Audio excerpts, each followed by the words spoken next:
Hi అండి. ఈరోజు మాది విలేజ్ ఫుడ్ ఛానల్లో ఒక మంచి మనిషి గురించి చెప్పుకుందాం.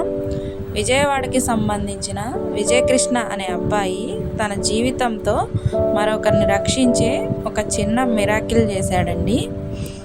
యాక్సిడెంట్ అయింది విజయకృష్ణ అనే అబ్బాయికి.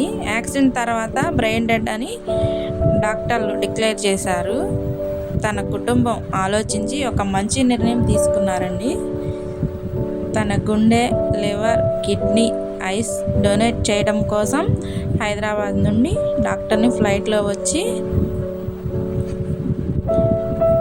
తన హార్ట్ ట్రాన్స్ప్లాంటేషన్ చేశారు. ఇవి చూస్తే తెలుస్తుంది మనకి మానవ జీవితం అంటే మంచి గుర్తులు అని. ఈ విజయకృష్ణలాగా మనం అందరం మంచి పని చేయాలని మాది విలేజ్ ఫుడ్ టీం హృదయపూర్వక సెల్యూట్ చేస్తుంది.